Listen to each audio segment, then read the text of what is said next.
Hello and welcome to this video on stakeholders. So what are we going to be looking at in this video? Well, this video is part of a wider series about business or corporate objectives. And here we're going to look at these objectives through the eyes of the stakeholder approach. So we're going to consider objectives from different stakeholders' points of views. So we're going to do a bit of recapping on that, and then we're going to look at how sometimes business decisions can lead to conflicts between stakeholders in terms of their effects, or there can be conflicts between stakeholders of what they think the objectives of the business should be. So let's start by looking at what a stakeholder is. A stakeholder is any individual organization has an interest in the activities and decision of a business. And again, we must be really clear in our minds not to confuse this with shareholders. Stakeholders have an interest in the business but do not own it. For example, an employee, shareholders own the business and can also work in the business as well, but they own the business shareholder.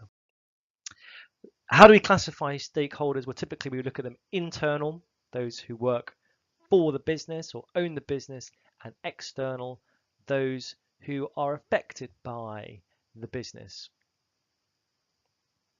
We could also classify them as being primary or secondary. Primaries have a direct relationship with the business, for example, managers or suppliers, and then secondary stakeholders are those who are affected by the decisions but not directly related, for example, the government or the local community. And it's often important to recognize that different stakeholders will want different things from a business. So the shareholder will probably want a return on their investment, a rising share price and dividends, whereas a manager may want fringe benefits and share options. Customers will want value for money. Suppliers want fair prices and trading terms. The government will want tax receipts and creation of jobs. The local community will want jobs, but also a consideration about any externalities that might be generated by the business. And if we think about businesses that have a stakeholder influenced approach to objectives, what are we saying? We're saying that the business's responsibilities are considered to be towards all of its stakeholders. And therefore the business must consider all of its stakeholders in its decisions and, importantly, when it sets objectives. So there must be a period of consultation with stakeholders before making strategic decisions or setting corporate objectives. An example of a business that claims to have a stakeholder approach would be the International Hotels Group, and these are their stakeholders in the wider ring here, who they try and consult with or consider when they're making their strategic decisions and when they're considering what corporate objective they should have. And if a business adopts a stakeholder influenced approach, the stakeholder influence should be seen as a genuine concern and not just a public relations exercise. A shareholder influenced approach is not stakeholder influenced approach. It's where the business's responsibilities are solely aimed at meeting the requirements of the shareholders. And as a result, we would expect, therefore, that profit maximization is going to be the main corporate objectives. Why is that?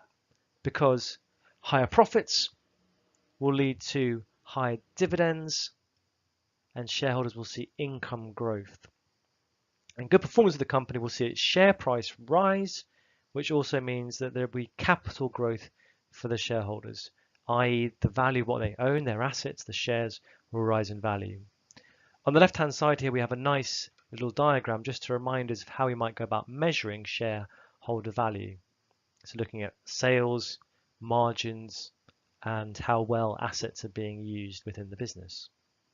It would be worth just pausing that, having a look at the table on the left-hand side.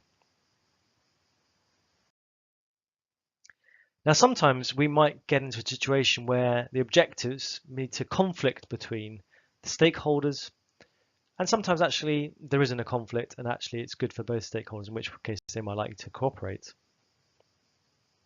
So it's difficult to meet the needs of all stakeholders.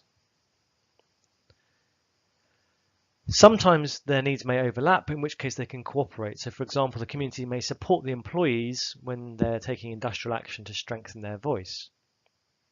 But importantly, there is a potential for conflict between the profit-based objectives of shareholders and the wider objective of stakeholders.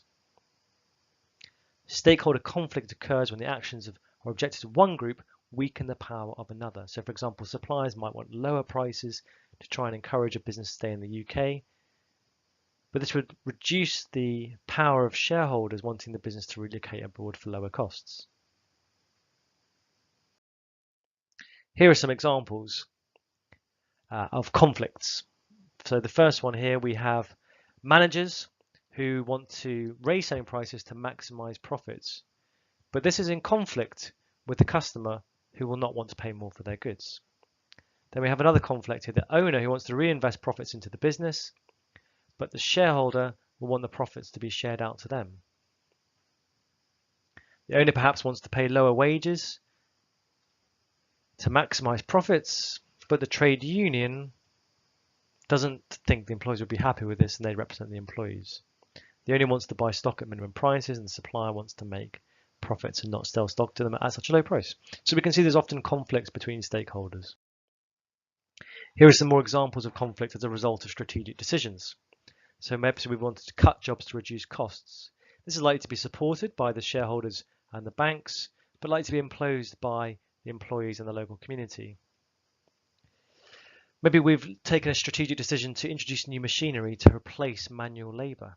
This is likely to be popular with customers and shareholders, but unlikely to be popular with employees.